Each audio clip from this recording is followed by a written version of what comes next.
Welcome दोस्तों, स्वागत है आपका हमारे चैनल स्टार्ट स्टडी में।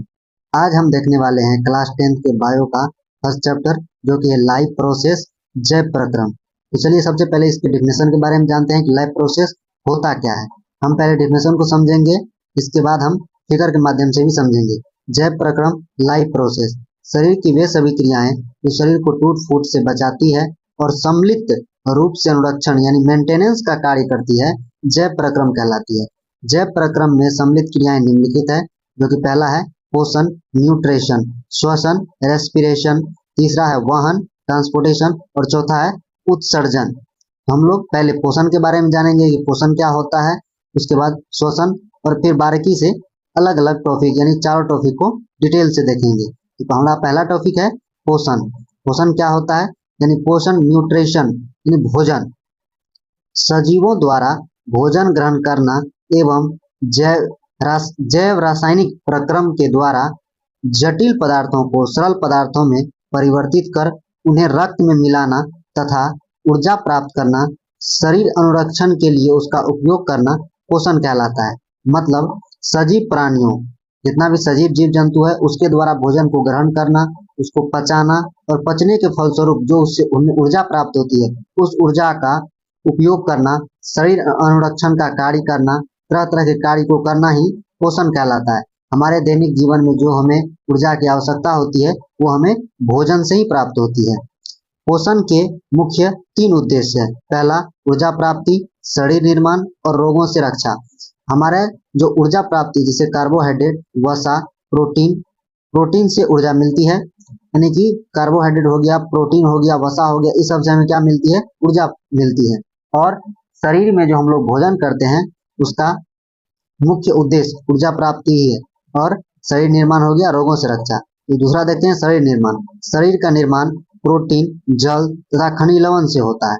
हमारे शरीर में जो जो कोशिकाएं बनती है, शरीर का निर्माण कई सारे मतलब असंख्य कोशिकाओं से मिलकर के बना हुआ है, और कोशिका का जो मरम्मत होता है वो प्रोटीन के द्वारा ही होता है। इस तरह समझ लीजिए कि प्रोटीन को जो है मतलब मिस्त्री कहा जाता है। एक तरह समझ लीजिए हमारे कोशिकाओं के लिए जो मिस्त्री का काम करता है वो प्रोटीन करता है। प्रोटीन हमारे कोशिकाओं को ठोक पीट करके ठीक करता है।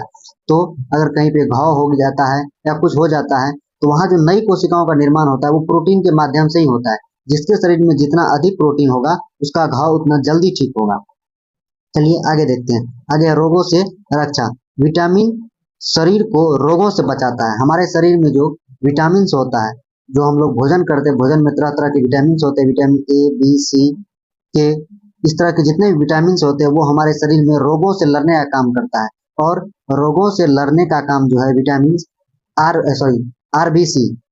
डब्ल्यूबीसी के द्वारा करता है। मतलब व्हाइट ब्लड सेल जो होता है डब्ल्यूबीसी, उसके द्वारा ही हमारे शरीर में रोगों से लड़ने की क्षमता विकसित होती है। यानी मुख्य रूप से विटामिन जो है व्हाइट ब्लड सेल में उपस्थित होते हैं। चलिए आगे बढ़ते हैं। आगे क्या है कि भोजन में 7 मुख्य अवयव होते हैं। पहला कार्बोहाइड्रेट, वसा, प्रोटीन, खनिज लवण, विटामिन, जल और मोटा चारा यानी कि रुक्षांश। तो हमारे भोजन में जो है 7 प्रकार के अवयव होते हैं। कार्बोहाइड्रेट, वसा, प्रोटीन, खनिज लवण, विटामिन, जल और मोटा चारा यानी कि रुक्षांश। तो हम लोग बारी बारी से सबके बारे में समझेंगे। चलिए आगे बढ़ते हैं। आगे है पोषण के प्रकार।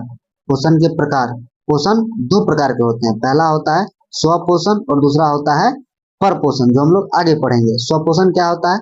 Autotrophic mode of nutrition. स्वपोषी पोषण क्या होता है, पहले जान लेते हैं। पोषण का वह तरीका जिसमें जीव अपने आसपास के वातावरण में उपस्थित सरल अजैव पदार्थों जैसे CO2, पानी और सूर्य के प्रकाश से अपना भोजन स्वयं बनाते हैं, उसे स्वपोषी पोषण कहा जाता है। मतलब वैसा पोषण जिसमें जीव अपना भोजन स्वयं संश्लेषित करता है, उसे स्वपोषण कहा जाता है। देखिए, स्वपोषण और स्वपोषी में अंतर होता है। स्वपोषण, स्वपोषण का मतलब हो गया पोषण। स्वपोषण एक तरह की क्रिया हो गई। स्वपोषण जो है एक तरह की क्रिया हो गई जिसमें जीव क्या करता है, अपना भोजन स्वयं संश्लेषित करता है। और स्वपोषी हो गया वो जीव, मतलब जिस जीव में स्वपोषण होता है उसे स्वपोषी कहते हैं, और स्वपोषी जीव जो है जिस प्रक्रिया द्वारा भोजन ग्रहण करते हैं उसे स्वपोषण कहा जाता है। स्वपोषण एक तरह की प्रक्रिया हो गई और स्वपोषी जो है वो जीव हो गया। जैसे हरे पेड़ पौधे प्रकाश संश्लेषण की क्रिया करते हैं, तो यहाँ जो है हरे पेड़ पौधा जो हो गया वो स्वपोषी जीव हो गया, और प्रकाश संश्लेषण जो एक तरह की प्रक्रिया है वह स्वपोषण प्रक्रिया हो गया। आई होप कि आप लोगों को समझ में आया होगा। अगर फिर भी नहीं समझ में आता है तो आप हमें कमेंट में बता सकते हैं, हम आपको फिर से समझाएंगे। चलिए आगे बढ़ते हैं। आगे है प्रकाश संश्लेषण।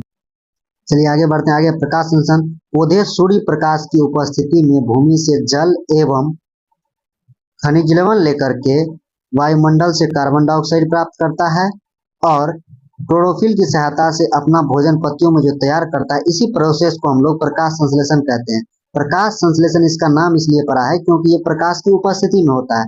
पौधे अपना भोजन सूर्य प्रकाश की उपस्थिति में करता है, इसीलिए इस प्रोसेस का नाम प्रकाश संश्लेषण है। यह वह प्रक्रम है जिसमें स्वपोषी बाहर से लिए पदार्थ को ऊर्जा संचित रूप में परिवर्तित कर देता है, मतलब अपनी ऊर्जा के रूप में परिवर्तित कर लेता है। और ये पदार्थ क्या सब हो सकते हैं? ये पदार्थ जो है कार्बन डाइऑक्साइड हो गया, जल हो गया जो सूर्य के प्रकाश तथा क्लोरोफिल की उपस्थिति में होता है, कार्बोहाइड्रेट में परिवर्तित कर देता है जो ऊर्जा प्रदान करता है। यह प्रक्रिया प्रकाश संश्लेषण कहलाता है। मतलब कार्बोहाइड्रेट, जल और सूर्य के प्रकाश और क्लोरोफिल की सहायता से अपना भोजन तैयार करता है पेड़ पौधा। चलिए आगे देख लेते हैं। आगे है प्रकाश संश्लेषण के लिए कच्ची सामग्री। क्या सब है कच्ची सामग्री? तो सूर्य का प्रकाश, क्लोरोफिल, कार्बन डाइऑक्साइड और जल। सूर्य का प्रकाश सूर्य से प्राप्त होता है, क्लोरोफिल पत्तियों में उपस्थित रहता है और कार्बन डाइऑक्साइड जो है यह स्थलीय पौधे वायुमंडल से प्राप्त करता है, और जल जो है स्थलीय पौधे जड़ों द्वारा मिट्टी से जल का अवशोषण कर लेते हैं। ठीक, आई होप कि आपको समझ में आया होगा। आगे आगे देखिए, प्रकाश संश्लेषण की प्रक्रिया के चरण। पहला, क्लोरोफिल द्वारा प्रकाश ऊर्जा को अवशोषित किया जाता है। मतलब पौधे जो है पेड़ पौधे वो क्लोरोफिल के सहायता से ही सूर्य का प्रकाश जो है अवशोषित कर पाता है। दूसरा चरण क्या है कि प्रकाश ऊर्जा को रासायनिक ऊर्जा में रूपांतरित करता है। प्रकाश ऊर्जा को रासायनिक ऊर्जा में रूपांतरित कर देता है। उसके बाद कौन? पेड़ पौधा। उसके बाद जल के अणुओं का हाइड्रोजन तथा ऑक्सीजन में अपघटन। मतलब सूर्य का प्रकाश जो क्लोरोफिल द्वारा जो सूर्य का प्रकाश जो अवशोषित किया जाता है, जो प्रकाश ऊर्जा अवशोषित किया जाता है, वो प्रकाश ऊर्जा को रासायनिक ऊर्जा में कन्वर्ट कर देता है। और रासायनिक ऊर्जा जो है जल के अणु, मतलब जल का जो अणुसूत्र होता है, जल में कितने अणु होते हैं? कितनी तरह के अणु होते हैं? पहला हाइड्रोजन के अणु रहते हैं और दूसरा ऑक्सीजन के अणु रहते हैं। तो क्या करता है कि जल में उपस्थित जो हाइड्रोजन और ऑक्सीजन के अणु रहते हैं वो रासायनिक ऊर्जा के रूप में रूपांतरित जो प्रकाश ऊर्जा है वो उसको विभक्त कर देता है हाइड्रोजन में और ऑक्सीजन में। इसका सीधा सा मतलब हुआ कि सूर्य से आने वाली प्रकाश की किरणें जो पेड़ पौधे क्लोरोफिल के सहायता से ग्रहण करते हैं वो जल को दो भागों में डिवाइड कर देता है, हाइड्रोजन में और ऑक्सीजन में। कार्बन डाइऑक्साइड का कार्बोहाइड्रेट में अपचयन हो जाता है उसके बाद। चलिए आगे बढ़ते हैं, आगे देख लेते हैं। आगे यहाँ पे आपको एक फिगर दिख रहा होगा। इस फिगर में आप लोग देख सकते हैं कि ये जो है ये पत्तियों में उपस्थित पत्तियों की संरचना है, जिसमें ये हरित लवक है, ये जो आपको द्वार दिख रहा है ये रंध्र है, और ये द्वार कोशिका है। ये बीच में जो दिख रहा है ये रंध्र है, रंध्र छिद्र है, और ये द्वार कोशिका है। ये द्वार खुल सकता है और बंद हो सकता है। आगे देखते हैं, हम लोग इसको 3D के माध्यम से भी समझेंगे। पहले इसको देख लेते हैं। हरे पेड़ पौधे की पत्तियां हरे रंग की होती है। हरे पेड़ पौधे की पत्तियां हरे रंग की होती है। ये पत्तियां इनमें उपस्थित क्लोरोफिल के कारण ही हरे रंग की दिखती है। तो पेड़ पौधे की जो पत्तियां होती है जो हरे रंग की दिखती है वो क्यों दिखती है? तो किसके कारण दिखती है? तो क्लोरोफिल के कारण दिखती है। पत्तियों की कोशिकाओं में हरे रंग के बिंदु कोशिकांग यानी सेल ऑर्गेन सेल्स कहलाते हैं।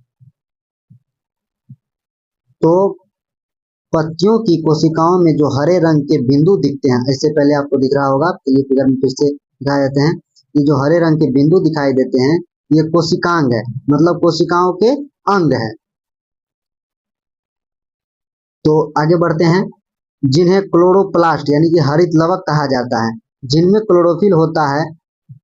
हरी पत्तियों में उपस्थित क्लोरोफिल सूर्य के प्रकाश से ऊर्जा अवशोषित कर रासायनिक ऊर्जा के द्वारा रासायनिक ऊर्जा में बदल देता है। रासायनिक परिवर्तन द्वारा रासायनिक ऊर्जा में बदल दिया जाता है। मतलब पत्तियों में उपस्थित जो आपको छोटे छोटे छिद्र दिख रहे थे, फिर से मैं दिखा देता हूँ। ये पत्तियों में उपस्थित जो छोटे छोटे छिद्र दिख रहे हैं, ये हरित लवक है, क्लोरोप्लास्ट है, जिसमें क्लोरोफिल मौजूद रहता है। और यही क्लोरोफिल क्या करता है, सूर्य से आने वाली प्रकाश की किरणें को अवशोषित कर, सूर्य से आने वाली प्रकाश को अवशोषित कर उन्हें रासायनिक प्रक्रिया द्वारा क्या करते हैं कि रासायनिक ऊर्जा में परिवर्तित कर देते हैं।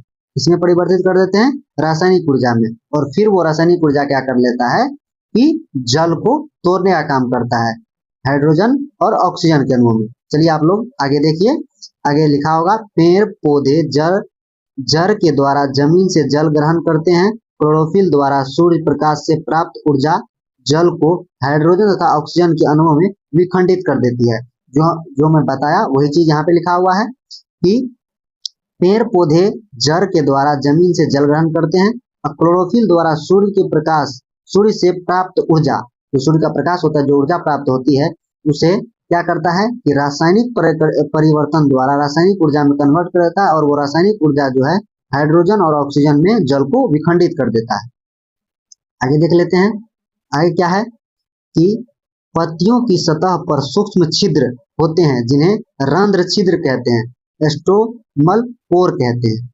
इन छिद्रों के द्वारा पत्तियां हवा से कार्बन डाइऑक्साइड अवशोषित करती है। पत्तियों में गैसों का आदान प्रदान इन्हीं छिद्रों से होता है। मतलब पत्तियों के बीच में जो आप लोगों को गैप दिख रहा था, वही रंध्र छिद्र है। मैं आपको फिर से दिखा देता हूँ कि ये जो आप लोग को छिद्र दिख रहा है, ये जो बीच में छिद्र दिख रहा है जो लंबा टाइप का, यही रंध्र छिद्र है, और इसी के द्वारा गैसों का आदान प्रदान होता है। चलिए आगे देख लेते हैं। आगे है पेड़ पौधे में गैसों का आदान प्रदान रंध्र यानी स्टोमाटा छिद्र के अलावा तने, जड़ तथा पत्तियों की सहायता से भी होता है। मतलब पत्तियों में गैसों का आदान प्रदान रंध्र के माध्यम से होता है, और रंध्र के अलावा यदि आपको ऑब्जेक्टिव में पूछ दे रंध्र के अलावा किन की चीजों से होता है, तो तने से, जड़ से तथा पत्तियों की सतह से भी होता है। चलिए आगे देख लेते हैं।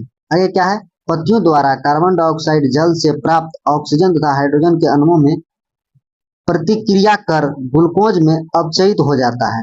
मतलब पत्तियों द्वारा जो कार्बन डाइऑक्साइड ग्रहण किया जाता है, जल से प्राप्त ऑक्सीजन, मतलब रासायनिक प्रक्रिया द्वारा परिवर्तन द्वारा जो रासायनिक ऊर्जा जल को हाइड्रोजन और ऑक्सीजन में कन्वर्ट किया था, वो कार्बन डाइऑक्साइड के प्रतिक्रिया कर क्या करता है, ग्लूकोज में अपचयित हो जाता है, मतलब ग्लूकोज का निर्माण कर लेता है, और यही भोजन का निर्माण हो गया। चलिए देखते हैं, हम एक रासायनिक समीकरण द्वारा समझते हैं।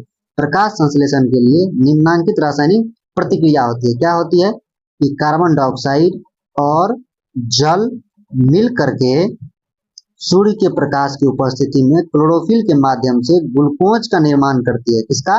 ग्लूकोज का, यानी C6H12O6 ग्लूकोज का निर्माण करती है, और ऑक्सीजन एवं जल को बाहर करती है, ऑक्सीजन और जल निकलती है। देखिए, कार्बन डाइऑक्साइड हुआ, जल हुआ, सूर्य के प्रकाश की उपस्थिति में क्लोरोफिल की सहायता से प्रतिक्रिया किया और अपने भोजन ग्लूकोज का निर्माण किया, और ऑक्सीजन हम लोगों को दे दिया, और फिर जल निकला जो वाष्प उत्सर्जन द्वारा बाहर चला जाता है। पेड़ पौधों में वाष्प उत्सर्जन की प्रक्रिया क्या होती है, कैसे होती है, ये हम लोग आगे समझेंगे। तब तक ये आप समझ लीजिए, ग्लूकोज का निर्माण हुआ और ऑक्सीजन का निर्माण हुआ, जल का निर्माण हुआ। तो ग्लूकोज जो है वो अपने भोजन के लिए कर लेते हैं, ऑक्सीजन हम लोगों को दे देते हैं जो वायुमंडल में छोड़ देते हैं, और जल जो वाष्प उत्सर्जन की क्रिया द्वारा बाहर निकल जाते हैं। चलिए आगे देखते हैं।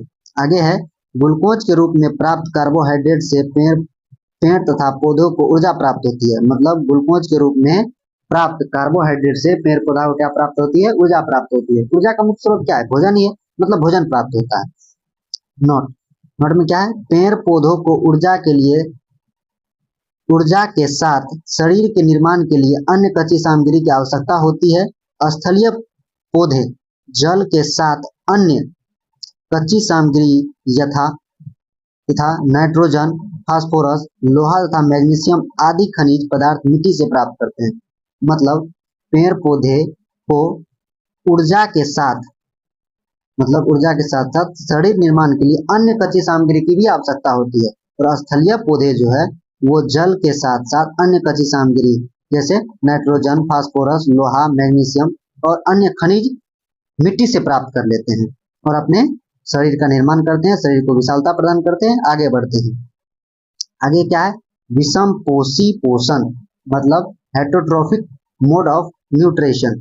मतलब विषम पोषण जो है ये एक तरह का परपोषण भी है। विषम पोषण को ही परपोषण कहा जाता है। विषम पोषण और परपोषण दोनों एक ही है। हम पहले समझ लेते हैं कि विषम पोषण क्या होता है। देखिए विषम पोषण यानी परपोषण।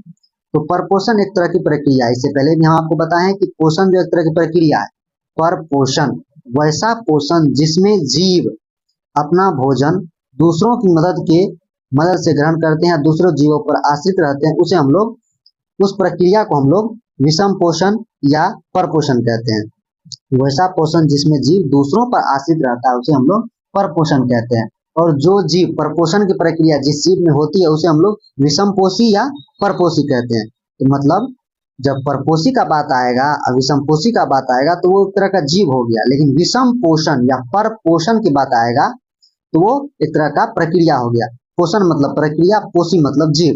आई होप कि आपको समझ में आया होगा। तो डेफिनेशन देख लेते हैं। पोषण वह तरीका है जिसमें जीव अपना भोजन स्वयं नहीं बनाता है, मतलब विषम पोषण। यहाँ पे विषम छूट गया है। विषम पोषण वह तरीका है जिसमें जीव अपना भोजन स्वयं नहीं बना सकता है, बल्कि अपने भोजन के लिए अन्य जीव द्वारा बनाए गए भोजन से पोषण यानी न्यूट्रिशन प्राप्त करते हैं, विषम पोषण कहलाते हैं।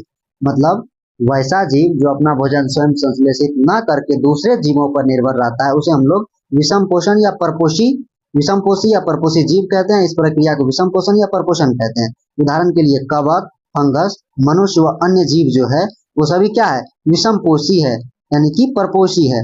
विषमपोषी के 3 प्रकार हैं। तो आगे बढ़ते हैं। आगे है विषम पोषी। विषम पोषण के 3 प्रकार होते हैं। पहला होता है मृतजीवी पोषण, परजीवी पोषण और अगला है प्राणी संपोषण। तो हम लोग बारी बारी से तीनों के बारे में देखते हैं। चलिए शुरू करते हैं। पहला मृतजीवी पोषण, सेप्रोफाइटिक न्यूट्रिशन। मृतजीवी अपना भोजन मृत जीवों के शरीर व सड़े गले कार्बनिक पदार्थों से प्राप्त करते हैं, जैसे कि फफूंदी हो गया, कवक हो गया। मतलब वैसा जीव जो मृत जीवों के शरीर से, चाहे वो जीव कोई भी हो, जैसे पेड़ पौधा का शरीर मर गया हो, शरीर सड़ गल गया हो, या किसी जीव का शरीर सड़ गल जाता है, मर जाता है, उससे अपना भोजन वो जो जीव प्राप्त करते हैं उसे मृतजीवी कहा जाता है। जैसे फफूंदी हो गया और कवक हो गया, ये क्या है? मृतजीवी है। मृतजीवी पोषण द्वारा अपना भोजन ग्रहण करते हैं। अगला है परजीवी पोषण। परजीवी पोषण में क्या होता है कि अन्य जीवों के शरीर से अंदर या बाहर रह करके बिना उसे नुकसान पहुंचाए, बिना उसे मारे अपना भोजन ग्रहण करते हैं, उसे परजीवी पोषण कहते हैं, पैरासिटिक न्यूट्रिशन कहते हैं। चलिए इसको समझते हैं। इसमें 2 जीव भागीदार होते हैं। इसमें 2 जीव भागीदार होते हैं। पहला होता है पोषी और दूसरा होता है परजीवी, होस्ट और पैरासिटिक। तो पहला होता है पोषी। जिस जीव में खाद्य का अवशोषण परजीवी करते हैं उन्हें पोषी कहा जाता है। मतलब जिस जीव में परजीवी जो है, जिस जीव से खाद्य पदार्थ का अवशोषण परजीवी करते हैं उसे पोषी कहा जाता है। और परजीवी वह जीव है जो पोषियों के लिए शरीर में रहकर उन्हें ही भोजन और आवास का अवशोषण करते हैं। मतलब पोषी और परजीवी में क्या है? परजीवी इसमें 2 जीव होता है। पहला जीव जो जिससे दूसरा जीव अपना भोजन प्राप्त करेगा, मतलब इससे ये जीव क्या करेगा? दूसरा जीव अपना भोजन प्राप्त करेगा। तो ये हो गया पोषी, ये हो गया परजीवी। मतलब जिससे भोजन प्राप्त करता है उसे पोषी कहते हैं, और जो भोजन प्राप्त करने वाला जीव है उसे परजीवी कहते हैं। एग्जाम्पल स्वरूप में देख लेते हैं। जैसे मच्छरों में पाए जाने वाला प्लाज्मोडियम परजीवी है। मच्छरों में पाया जाने वाला प्लाज्मोडियम क्या है? परजीवी है। मनुष्य के आंत में पाया जाने वाला फीता क्रीम, गोल क्रीम, जू, पौधों में अमरवेल, इटीसी, ये सभी क्या है? परजीवी का उदाहरण है।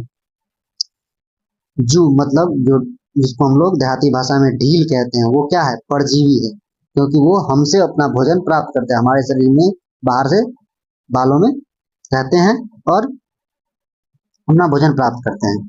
चलिए आगे बढ़ते हैं। आगे है प्राणी संपोषण, होलोजिक न्यूट्रिशन। तो ये क्या होता है? पोषण की वह विधि जिसमें जीव ऊर्जा की प्राप्ति पादप एवं प्राणी स्रोत से प्राप्त जैव पदार्थों के अंतर्ग्रहण एवं पाचन द्वारा की जाती है, अर्थात वह भोजन को लेता है और पचाता है और फिर बाहर निकाल देता है, उसे हम लोग प्राणी संपोषण करते हैं। प्राणी संपोषण का सिंपल सा डेफिनेशन, वैसे जीव जो किसी अन्य जीव के भोजन ग्रहण करने की विधि द्वारा अपना भोजन ग्रहण करते हैं, मतलब जीवों के भोजन ग्रहण करने की विधि द्वारा अपना भोजन ग्रहण करते हैं, जैसे पाचन हो गया, शोषण हो गया, वहन हो गया, उत्सर्जन हो गया, इस प्रक्रिया द्वारा अपना भोजन ग्रहण करते हैं और पुनः उसे निकाल देते हैं। इस प्रकार के जीव को हम लोग प्राणी संपोषण जीव कहते हैं। तो आई होप कि आपको समझ में आया होगा प्राणी संपोषण क्या होता है। वैसा पोषण जिसमें जीव भोजन ग्रहण करने की विधि द्वारा अपना भोजन ग्रहण करते हैं। ऐसा नहीं है दूसरे जीव के संपर्क में कवक बूंदी की तरह रहा और अपना भोजन ग्रहण कर लिया, ऐसा नहीं। मनुष्य क्या करता है, अपना भोजन ग्रहण करता है, उसके बाद उसे अच्छे से चबाता है, उसके बाद उसके पेट में जाता है, भोजन पचता है, फिर बाहर निकाल दिया जाता है। ये एक तरह की प्रोसेस होगी। इस प्रक्रिया द्वारा जो भोजन ग्रहण करते हैं, इस प्रकार के जीव को प्राणी संपोषण की कैटेगरी में रखा गया है। जैसे मनुष्य हो गया, अमीबा हो गया और सभी जानवर, ये सभी क्या है, प्राणी संपोषी है। ठीक, आगे बढ़ते हैं। अमीबा, अमीबा के बारे में जान लेते हैं। क्लास 10 में मोस्ट वीवीआई है अमीबा, अमीबा के बारे में पूछ ही लेता है। अमीबा एक कोशिकीय प्राणी संपोषी जीव है जो प्रोटोजोआ संघ का सदस्य है तथा अनिश्चित आकार का प्राणी है जो नदियों, तालाबों, झीलों में पाया जाता है।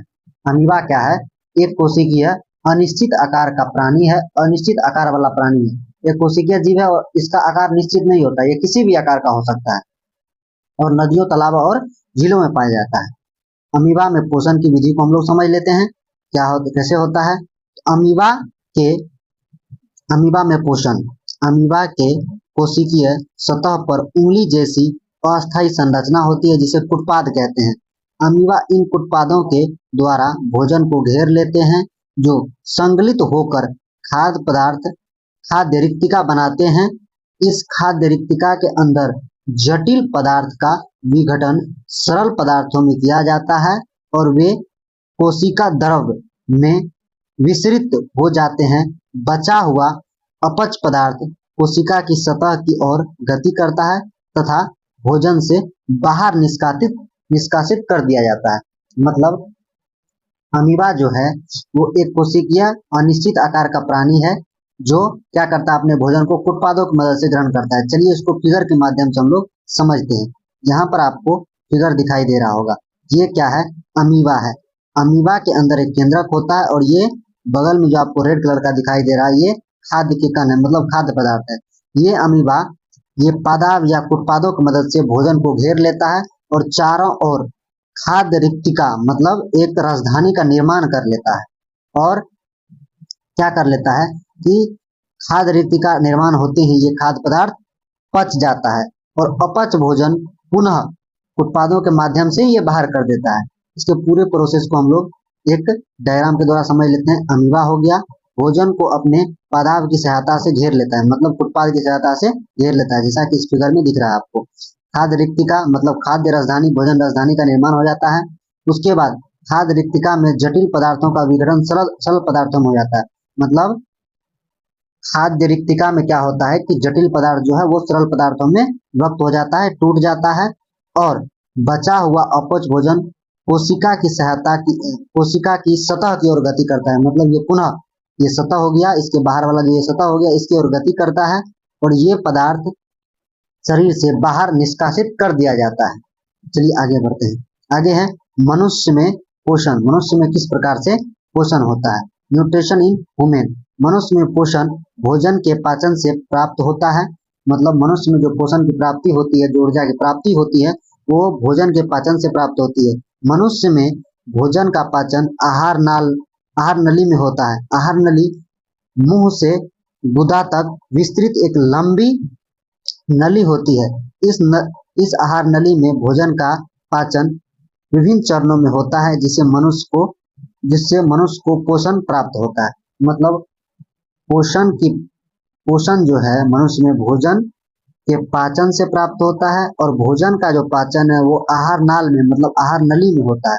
और ये आहार नली जो है मुख गुहा से प्रारंभ होकर के गुदा तक होता है, गुर्दा तक होता है और इसका एक विभिन्न प्रोसेस होता है, मतलब विभिन्न चरणों में भोजन का पाचन होता है। क्या होता है, कैसे होता है, इसको हम लोग चरणों के माध्यम से विभिन्न चरणों में होता है, इसको समझते हैं। पहला होता है अंतर्ग्रहण। अंतर्ग्रहण इंजेक्शन क्या होता है, भोजन को मुंह में लेना ही क्या कहलाता है, भोजन का अंतर्ग्रहण कहलाता है। पाचन डाइजेशन, भोजन का पाचन करना। अवशोषण, अवशोषण क्या होता है, पचे हुए भोज्य पदार्थ का आवश्यक पोषक तत्वों को रूपांतरण और उनका अवशोषण होना। मतलब पचे हुए भोज्य पदार्थ से जो आवश्यक पोषक पदार्थ होते हैं, आवश्यक पोषक तत्व होते हैं, उसको ग्रहण करना और उनका उनका अवशोषण करना। स्वांगीकरण, अवशोषण से प्राप्त आवश्यक तत्व कोशिका तक पहुंचता है और उनका कोशिकीय शोषण के लिए उपभोग होना। मतलब अवशोषण से प्राप्त आवश्यक तत्व होते हैं, कोशिका तक पहुंचना और उनका कोशिकीय शोषण के लिए उपयोग यानी उपभोग होना स्वांगीकरण कहलाता है। बहिष्करण क्या होता है, आवश्यक तत्वों के अवशोषण के पश्चात शेष बचे अवशिष्ट पदार्थ का शरीर से बाहर निकालना ही क्या कहलाता है, बहिष्करण कहलाता है। ये पूरी की पूरी प्रक्रिया को हम लोग बारी बारी से समझते हैं। चलिए आगे बढ़ते हैं। तो पहले पाचन को समझ लेते हैं। पाचन क्या होता है, डाइजेशन। तो पाचन एक भौतिक रासायनिक प्रक्रिया है जिसमें जटिल कार्बनिक यौगिक को सरल पदार्थों में तोड़ना पाचन कहलाता है। पाचन एक प्रकार की भौतिक रासायनिक प्रक्रिया है जिसमें जटिल पदार्थ को सरल पदार्थों में क्या किया जाता है, तोड़ा जाता है। पाचन का मुख्य कार्य भोजन से ऊर्जा प्राप्त करना है। पाचन का जो मुख्य कार्य है वो क्या है, भोजन से ऊर्जा की प्राप्ति करना। भोजन में उपस्थित जल, विटामिन, खनिज का पाचन नहीं होता है। मतलब भोजन में उपस्थित जो जल होता है, विटामिन होता है, खनिज होता है, उनका पाचन नहीं होता है क्योंकि ये पहले से छोटे छोटे टुकड़ों में होता है। मतलब जल, विटामिन और खनिज क्या है, बहुत ही छोटे छोटे टुकड़े हैं, इसका और पाचन अधिक नहीं हो पाता है। भोजन में उपस्थित कार्बोहाइड्रेट, वसा यानी कि चर्बी, प्रोटीन, इन सब का पाचन होता है। कार्बोहाइड्रेट, वसा, प्रोटीन, इन सब का पाचन होता है, लेकिन जल, विटामिन और खनिज लवण का पाचन नहीं होता है। पाचन यानी डाइजेस्टिव सिस्टम, पाचन की प्रक्रिया जो है पाचन तंत्र में होता है, डाइजेस्टिव सिस्टम। अब समझ लेते हैं कि ये तंत्र क्या होता है। तो हमारा शरीर का जो निर्माण हुआ है वो कई छोटे छोटे कोशिकाओं से मिलकर के बना है। ठीक, ये कोशिका क्या होती है, तो शरीर की सबसे संरचनात्मक और क्रियात्मक इकाई को हम लोग कोशिका कहते हैं और एक ही तरह के कार्य में सहायक सभी कोशिकाओं के समूह को हम लोग ऊतक कहते हैं। और ऊतक से फिर अंग का निर्माण होता है और कई सारे अंगों को मिलाकर के अंगतंत्र का निर्माण होता है और अंगतंत्र से फिर शरीर का निर्माण होता है। ये आप लोग 9th क्लास में पढ़े होंगे। हम लोग समझ लेते हैं पाचन तंत्र, मतलब पाचन क्रिया में सहायक सभी तंत्र की यानी अंग की सहायता से जो निर्माण होता है उसे पाचन तंत्र कहा जाता है। अब समझ लेते हैं पाचन तंत्र क्या होता है। तो पाचन तंत्र पहला है आहार नाल और पाचन ग्रंथियां। मतलब आहार नाल में जो भाग है, आहार नाल का जो भाग है उसमें किसकी सहायता से, मतलब पाचन ग्रंथि कौन सी है उसको समझ लेते हैं। तो एलिमेंट्री कैनाल, आहार नाल, यह मुख गुहा से प्रारंभ होकर के गुदा तक रहता है। पाचन समय भोजन आहार नाल में ही रहता है। आहार नाल की लंबाई लगभग 32 फीट होती है। कितनी फीट, तो 32 फीट तक की होती है। पाचन ग्रंथियां, डाइजेस्टिव ग्लैंड, ये ग्रंथियां भोजन को पचाने वाले एंजाइम का निर्माण करती है।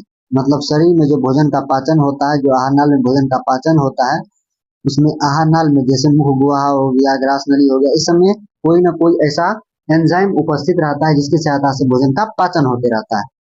तो मुख गुहा में सबसे पहले देख लेते हैं। मुख गुहा में लार ग्रंथि होती है जो भोजन को नरम बना देती है। ग्रास नली में यकृत होती है। आमाशय में जठर ग्रंथि होती है, जठर ग्रंथि जिससे जठर रस निकलता है। छोटी आंत यानी कि क्षुद्रांत में पित्ताशय भी मिलता है यानी पित्त निकलता है। बड़ी आंत यानी बृहदांत में जो है वो क्या होता है, अग्नाशय, अग्नाशय इसकी ग्रंथि हो गई है जो भोजन के पाचन में सहायता करता है। मुख गुहा में लार ग्रंथि सहायता करता है, ग्रास नली में यकृत सहायता करता है, आमाशय में जठर ग्रंथि सहायता करता है, छोटी आंत में पित्ताशय सहायता करता है और बड़ी आंत में अग्नाशय भोजन के पाचन में सहायक होता है।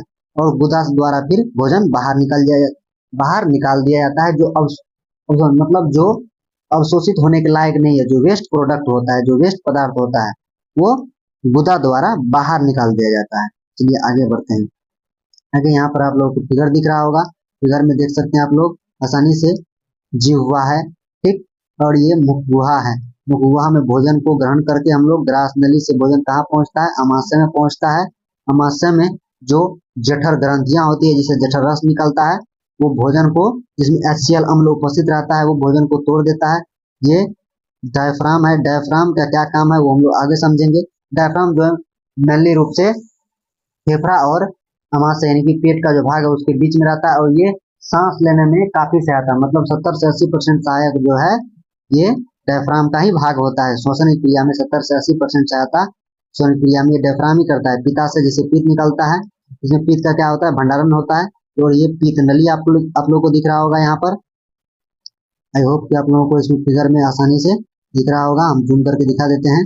यहाँ पर आप लोग देख सकते हैं पित्त नली, ये आप लोगों को दिख रहा होगा। यकृत दिख रहा होगा, अग्नाशय दिख रहा होगा, ये जो है भाग है ये अग्नाशय है। मैं दूसरा कलर कर लेता हूँ ताकि आप लोगों को दिखाई दे। ये देखिए ये अग्नाशय है, ठीक। लोग फिगर के माध्यम से आसानी से समझ पाएंगे, मैं 3D के माध्यम से भी समझाऊंगा। आप लोग धैर्य बना रखें। अमाशय, क्षुद्रांत यानी छोटी आंत, छोटी आंत है। वेदांत यानी ये जो केनाल आप लोग को दिखाई दे रहा है ये बड़ी आंत का केनाल है, ठीक। और ये गुर्दा है जिसके द्वारा अवशोषित भोजन यानी कि अपच भोजन बाहर निकाल दिया जाता है। आई होप कि आप लोगों को समझ में आया होगा। चलिए 3D के माध्यम से भी इसको हम समझाएंगे। आगे बढ़ते हैं। आगे है मुंह यानी मुखगुहा। हम आपको बताए थे कि एक एक करके हम लोग डिटेल समझेंगे। तो पहला है मुखगुहा यानी माउथ, ओरल कैविटी।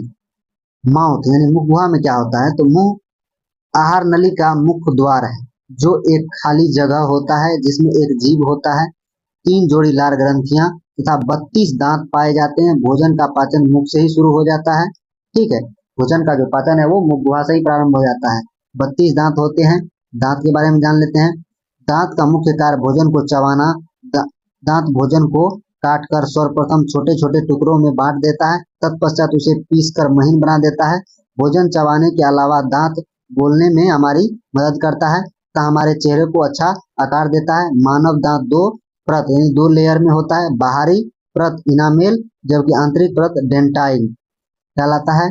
मानव शरीर में सबसे कठोर भाग दांत का इनामेल है। इनामेल मतलब जो कि बाहरी भाग है दांत का, वो इनामेल सबसे कठोर भाग है दांत का।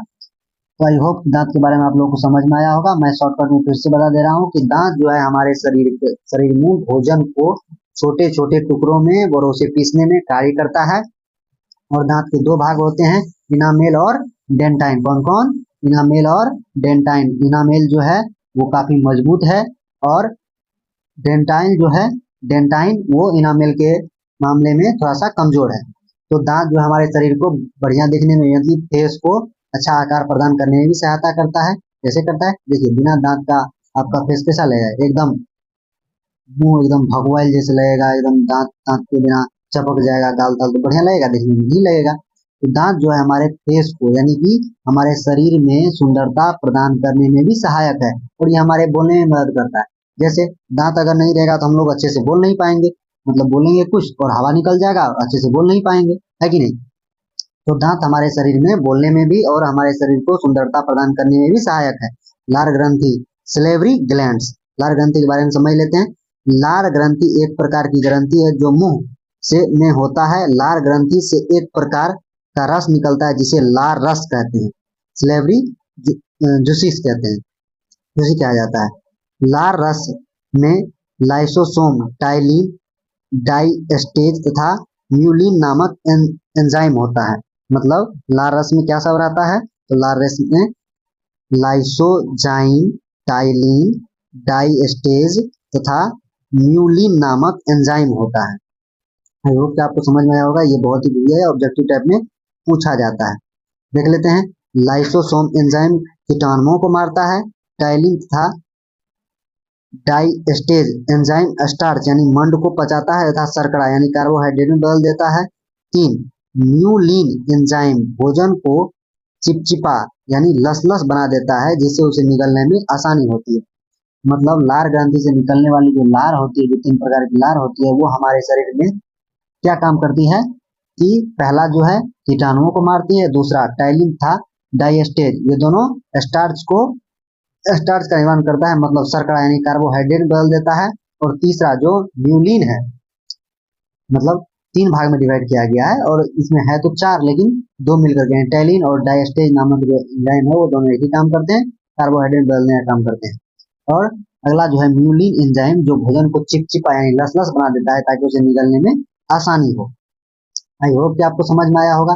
देखिए बच्चों के मुंह में ज्यादा लार निकल जाता है, क्यों? उसका कारण भी है, जैसे बच्चा मिट्टी खा लेता है, मिट्टी में तो कई सारे कीटाणु होते हैं, तो कोई बच्चा जल्दी बीमार पड़ जाएगा, इसीलिए उसे हमेशा से ज्यादा लार निकलते रहता है जिसमें लाइसोजाइम होता है और जो कीटाणुओं को मारने का काम करता है। इसीलिए बच्चा अगर मिट्टी भी खा लेता है तो जल्दी बीमार नहीं पड़ता, तो उसमें लाइसोजाइम मतलब ज्यादा मात्रा में लार निकलते रहते हैं, लेर जिसको बोलते हैं, वो ज्यादा मात्रा में निकलता है, इसीलिए वो असर खत्म कर देता है, मतलब कीटाणुओं को मार देता है। आगे समझते हैं जीव। जीव क्या है? तो पत्ते के आकार का एक मांसपेशी है, मतलब पत्ते के आकार का एक मांसपेशी है। भोजन को चबाने के क्रम में जीव भोजन को चलाने तथा उसे लार रस में मिलाने का कार्य करता है। चबाने के बाद जीव भोजन को अंदर की ओर धकेलता है। जीभ पर कई स्वाद कलियां होती है जो हमारे भोजन का स्वाद बतलाती है। इन्हीं ग्रंथियों के सहयोग से भोजन का स्वाद पता चलता है। इनके कार्य अतिरिक्त जीव हमारे बोलने में भी सक्षम बनाता है। मतलब इसमें थोड़ा सा टाइपिंग मिस्टेक है, उस पर आप लोग ध्यान मत दीजिएगा, वो सही कर लीजिएगा। तो जीव जो है हमारे शरीर में क्या करता है, एक पत्ते के समान मांसल रचना है जो हमारे भोजन को चबाने में, भोजन को लार चार करने मतलब इधर से उधर ले जाने में सहायता करता है, भोजन को निगलने टाइम में धकेलने का काम भी करता है। और स्वाद कलियां, जीभ पर उपस्थित जो स्वाद कलियां होती है वो भोजन का स्वाद भी बताती है कि भोजन क्या है, मीठा है, तीता है, कड़वा है, क्या है, नहीं है कि नहीं। भोजन का स्वाद भी बताता है और बोलने में भी सहायता करता है, मतलब जो हम लोग बोलते हैं बिना जीभ के तो हम लोग बोल नहीं पाएंगे, तो बोलने में भी सक्षम बनाती है कौन? जीभ। चलिए आगे बढ़ते हैं। आगे हमारा ग्रसिका। ग्रसिका क्या है? ग्रसिका एक लंबी नली होती है जो मुंह से आमाशय को जोड़ती है। मुंह से भोजन ग्रासिका के द्वारा आमाशय में पहुंचता है। ग्रासिका में पाचन की क्रिया नहीं होती है। भोजन ग्रासिका में फैलकर तथा सिकुड़कर आगे बढ़ती है। इस गति को क्रमांकुचन गति कहते हैं। तो क्रमांकुचन के द्वारा क्या होता है, भोजन हमारे शरीर में ग्रासिका से नीचे की ओर जाती है। ग्रासिका में भोजन का पाचन नहीं होता है। मुंह के द्वारा चबाया गया भोजन जिसमें लार मिला हुआ रहता है ताकि भोजन कैसा बन जाए, लस बन जाए ताकि निगलने में आसानी हो। और ग्रासिका जो है सिर्फ भोजन को आमाशय तक पहुंचाने का कार्य करती है। तो इसमें भोजन जो है संकुचन और शिथिलन के द्वारा जाती है और इसी को हम लोग क्या कहते हैं, क्रमांकुचन कहते हैं। इसलिए देख लेते हैं, ये देखिए ये ग्रासिका नली है और क्रमांकुचन गति द्वारा ये भोजन का टुकड़ा है जो नीचे की ओर जा रहा है। जैसे मान लीजिए कि आप लोग देखे हैं पेस्ट, जब वो सट जाता है उसको हम लोग पीच के बाहर निकालते हैं, मतलब उसमें क्या करते हैं, इधर से दाबेंगे आगे बढ़ेगा ना, ठीक उसी प्रकार ये क्या होता है, धीरे धीरे पिचाते भोजन यहाँ तक आमाशय तक पहुंचता है। ये नहीं कि एक बार उधर से डाले और धड़ से यहाँ पे आके एकदम धड़ाम से गिरा, ऐसा नहीं होता है, धीरे धीरे भोजन आता है। इसीलिए कभी कभी जब ज्यादा डाल दीजिएगा ना, जैसे एक टुकड़ा जा ही रहा है फिर डाल दीजिएगा एकदम पूरा फंस जाएगा, जैसे लगेगा गाढ़ा जिसको बोलते हैं, एकदम गाढ़ा लग गया, पानी लो, पानी डालने के बाद क्या हो जाता है, यहाँ पे आसानी से पहुंच जाता है। आई होप कि आप लोगों को समझ में आया होगा। और इस गति को हम लोग क्रमांकुचन कहते हैं, मतलब इधर फैलता है, देखिए फिर से इधर फैलता है, इधर सिकुड़ता है, इधर फैलता है, इधर फैलता है, सिकुड़ता है, मतलब फैलने और सिकुड़े के द्वारा क्रमांकुचन गति कहलाता है। मतलब संकुचन और शिथिलन, मतलब सिकुड़ा होता है और फैलता है, इस प्रक्रिया को हम लोग क्रमांकुचन कहते हैं और क्रमांकुचन के द्वारा ही भोजन आमाशय तक पहुंचता है। आई होप कि आपको समझ में आया होगा। चलिए आगे बढ़ते हैं। आगे है आमाशय।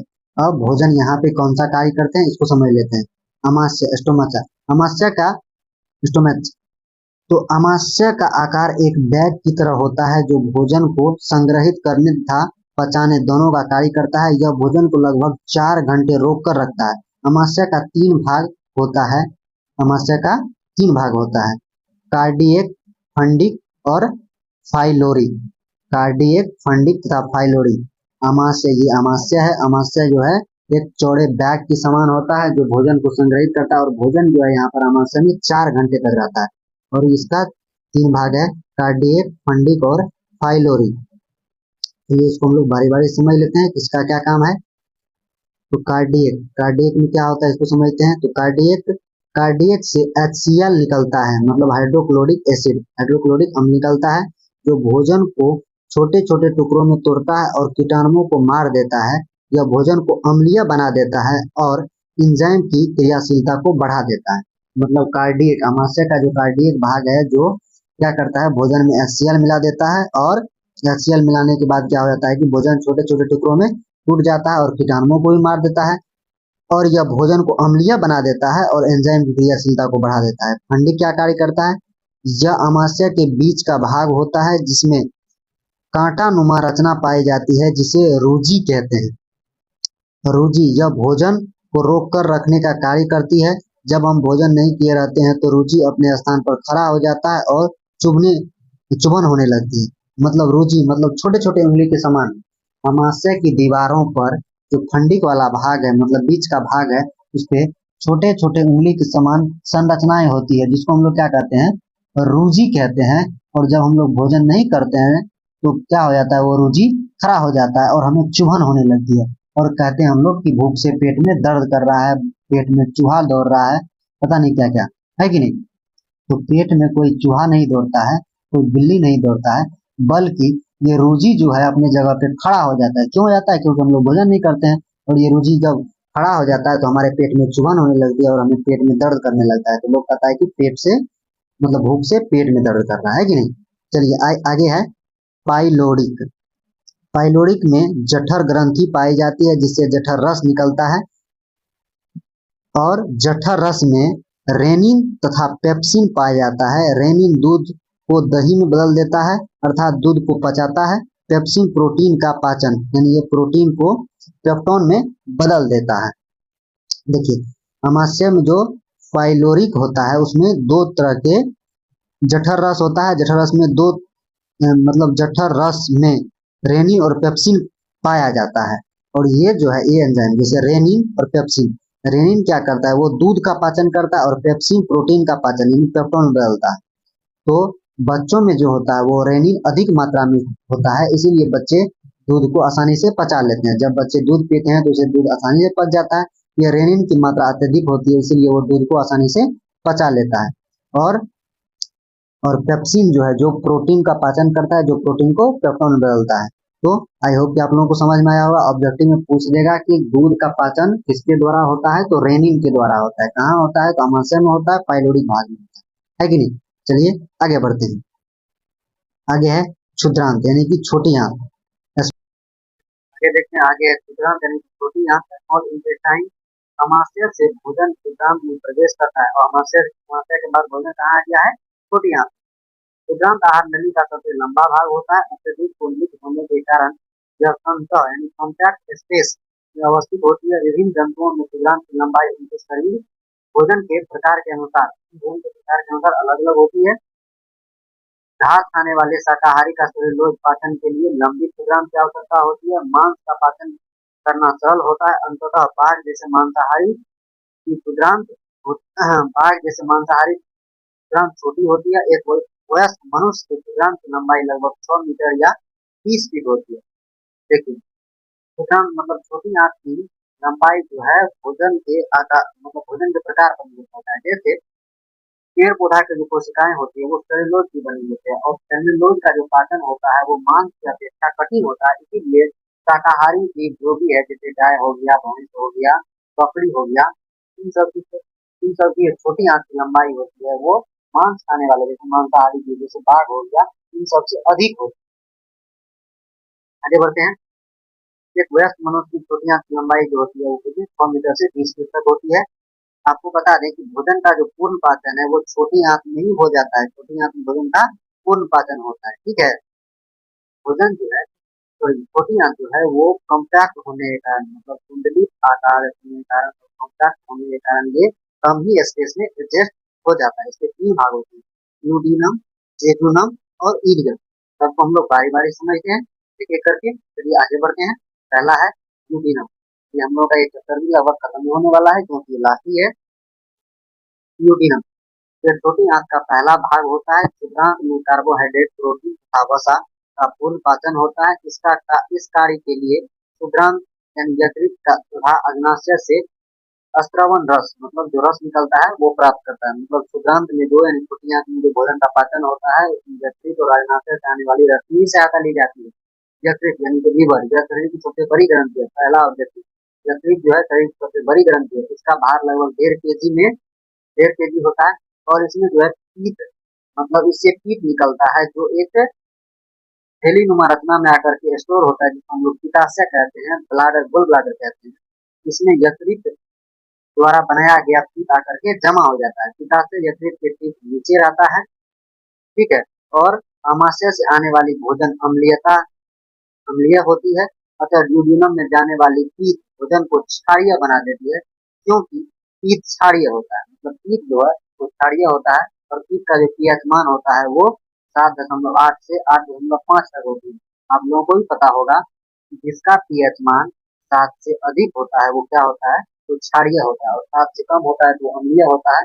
और पीत का पीएच मान यदि 7.8 से 8.5 तक होता है, इसीलिए यह कैसा होता है, क्षारीय होता है। और ये भोजन मतलब आमाशय से आने वाली भोजन कैसी थी, अम्लीय थी, क्योंकि अक्षय अम्ल मिल गया था वहां पे। ये क्या करता है, क्षुद्रांत में आने के बाद, छोटी आंत में आने के बाद पित्ताशय उस भोजन को क्षारीय बना देती है। यह पीत भोजन में उपस्थित वसा को तोड़ देता है, जिससे जिस क्रिया को पायसीकरण कहते हैं, एल्सेफिसिएशन कहते हैं। आगे बढ़ते हैं, आगे है अग्नाशय। अग्नाशय क्या करता है, अग्नाशय से 3 प्रकार के एंजाइम निकलते हैं। इन तीनों को सामूहिक रूप से पूर्ण पाचक रस कहते हैं, क्योंकि यह भोजन के सभी अवयवों को पचा देता है। अग्नाशय से 3 प्रकार के एंजाइम निकलते हैं। कितने प्रकार के, 3 प्रकार के, कौन कौन, ट्रिप्सिन, माइलेज और लाइपेज। अग्नाशय से 3 प्रकार के एंजाइम निकलते हैं, ट्रिप्सिन, माइलेज और लाइपेज, और ये क्या करता है, भोजन को पूर्णतः पचा देता है। यह प्रोटीन को प्रोटीन यानी कि पेप्टोन को पचाकर पेप्टाइड में बदल देता है। देखिए पहले तो प्रोटीन पेप्टोन में बदला था माशय में, अब ये पेप्टोन को पचा करके पेप्टाइड में बदल देता है। यह स्टार्च यानी कि मंड जो कि शर्करा को तोड़ता है, और यह पीत द्वारा पायसीकृत जो वसा को तोड़कर हिल्सरोल में बदल देता है, हिल्सरोल में बदल देता है। कौन, ये लाइपेज। देखिए अभी तुरंत क्या हुआ था कि पायसीकरण प्रक्रिया द्वारा पीत जो है वो तोड़ा गया था, है कि नहीं, और अभी ये फिर तोड़ कर क्या बदल दिया है, हिल्सरोल में बदल दिया है कि नहीं। अब देखिए ट्रिक, क्या ट्रिक है याद करने का, अग्नाशय में एंजाइम पूर्ण पाचन रस, लेट, लाइपेज, माइलेज और ट्रिप्सिन। अग्नाशय में जो एंजाइम रस है जो पूर्ण पाचन के सहायक है, उसका तीनों का नाम लाइपेज, माइलेज और ट्रिप्सिन, ट्रिक है लेट। आई होप कि आप लोगों को याद होगा। चलिए आगे बढ़ते हैं, आगे दूसरा पार्ट है उसका जेजुनम, मतलब प्रोटीन के 3 पार्ट था, जिसमें से पहला पार्ट हम लोग पढ़ चुके हैं, दूसरा पार्ट पढ़ते हैं जेजुनम। ड्यूडेनम और इलियम के बीच के भाग को जेजुनम कहते हैं। यह भोजन आने के लिए जगह देता है। देखिए जेजुनम का कुछ काम है नहीं, ये ड्यूडेनम और इलियम के बीच जो भोजन आता जाता है उसको जगह प्रदान करता है। चलिए इलियम को देखते हैं। इलियम ये छोटी आंत का औसतम भाग होता है कि औसतम भाग होता है। यह भोजन का पाचन तथा अवशोषण दोनों होता है। भोजन का पाचन और अवशोषण दोनों होता है। यहाँ कई प्रकार के आंतरस निकलता है जो भोजन को पूर्णतः पचा देता है। इलियम के आंतरिक स्तर पर अनेक उंगली जैसी रचनाएं होती है, जिसे दीर्घरोम कहते हैं। दीर्घरोम पचे हुए भोजन को अवशोषित कर लेती है। ये सतह क्षेत्रफल बढ़ा देते हैं या सही क्षेत्रफल को बढ़ा देती है। दीर्घरोम में रुधिर वाहिकाओं की अधिकता होती है, जो पचे हुए भोजन को अवशोषित कर शरीर की प्रत्येक कोशिकाओं तक पहुंचाता है। यह यहाँ इसका उपयोग ऊर्जा प्राप्त करने के लिए, नए ऊतक के निर्माण और पुराने ऊतक की मरम्मत में होता है। अब देखिए इलियम जो है, हम आपको पहले ही बता चुके हैं कि भोजन का जो पूर्ण पाचन है वो छोटी आंत में ही हो जाता है, और छोटी आंत में जो भोजन का पूर्ण पाचन हुआ, जैसे इलियम, तो इलियम है जो भोजन का पूर्ण पाचन किया। यहाँ पर क्या हुआ है कि छोटी आंत में दीर्घरोम जो होता है, ये यहाँ पर मतलब जो वाहिकाएं होती है, जो रुधिर वाहिकाएं होती है, जो रुधिर मतलब रक्त, जो रक्त को लाने वाली जो वाहिकाएं होती है, उसकी संख्या बहुत होती है। और भोजन का अवशोषण के पश्चात यहाँ पे अवशोषित पदार्थ होता है, जो महत्वपूर्ण तत्व होता है, उसका अवशोषण होता है, जो कोशिकाओं के निर्माण में, शरीर के निर्माण में, ऊतक के मरम्मत के लिए उपयोग किया जाता है। मतलब यहाँ पूर्ण पाचन की प्रक्रिया द्वारा जो भी आवश्यक पोषक तत्व होगा, उसको ग्रहण कर लिया जाएगा रुधिर वाहिकाओं के द्वारा, और उसे धो करके ले जाया जाएगा। रुधिर रुधिर के बारे में क्या होता है, देखिए रुधिर को हम लोग क्या कहते हैं, इस तरह से रक्त को हम लोग वाहन कह सकते हैं, मतलब हमारे लिए सामान ढोने वाला। इसके बारे में हम लोग जानेंगे आगे कैसे क्या है नहीं है कि नहीं। चलिए आगे बढ़ते हैं।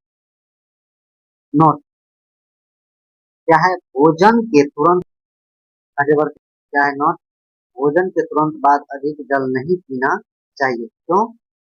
क्योंकि यह एंजाइम को पतला कर देता है, जिससे पाचन नहीं हो पाता है। मतलब हम लोग यदि भोजन के तुरंत बाद अगर पानी पी लेंगे ज्यादा, तो एंजाइम पतला हो जाएगा और भोजन का बढ़िया से पाचन नहीं हो पाएगा। इसीलिए आपने कहा होगा कि भोजन के आधे घंटे बाद पानी पीना या भोजन से पहले पानी पीना।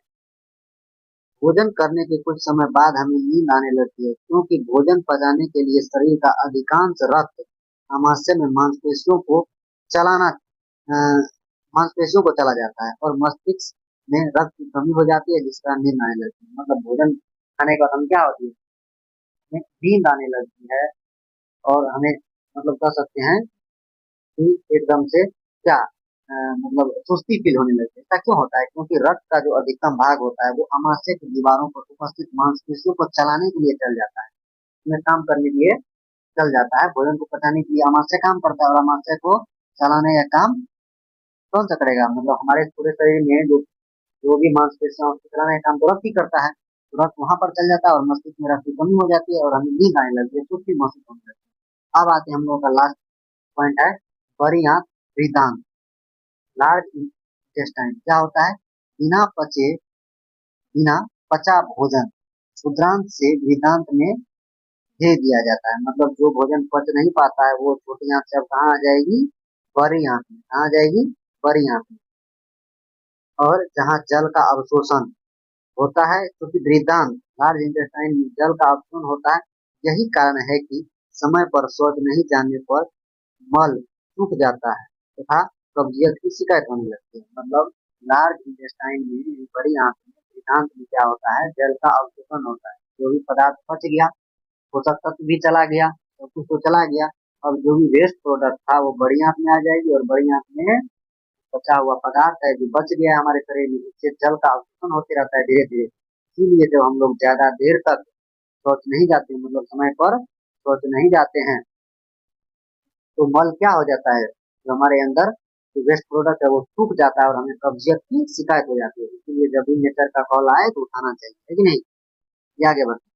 उसके बाद है गुदा द्वार। वेदांत में जल के अवशोषण के बाद अन्य पदार्थ यानी रेस्ट मटेरियल गुदा द्वारा शरीर से बाहर कर दिया जाता है। इस वर्ज्य पदार्थ मतलब वेस्ट मटेरियल का बहिष्करण गुदा अवरोधिनी द्वारा नियंत्रित किया जाता है। मतलब गुर्दा में जो है एक अवरोधनी होती है, मतलब कह सकते हैं मांसपेशियां होती है, जो क्या करते हैं, नियंत्रित करती है वेस्ट पदार्थ को बाहर निकलने में। थोड़ा चलेगा नियंत्रित नहीं होगा, एक बार गया सब निकल, है कि नहीं। पचा था जो कुछ नहीं गया था वो भी। इसीलिए क्या होता है कि गुदा द्वार द्वारा जो भी वेस्ट प्रोडक्ट होता है उसको हिसाब से ही बाहर निकाला जाता है। आई होप ये चैप्टर समझ में आया होगा। अगर कुछ भी समझ में नहीं आया हुआ होगा तो आप हमें कमेंट में बता सकते हैं। हो सकता है कि कोई कहीं कहीं टाइपिंग मिस्टेक हो या कहीं कहीं हमें बोलने में गलती हो गया हो, तो उसके लिए हम सौंपाती हैं। ठीक है, आप लोगों को ये चैप्टर को रिविजन कर लेना है। ठीक है, और अगर आप लोग को नोट्स चाहिए तो हमें कमेंट में बता सकते हैं। चलिए आज क्लास यहीं पर रखते हैं, मिलते हैं नेक्स्ट क्लास में।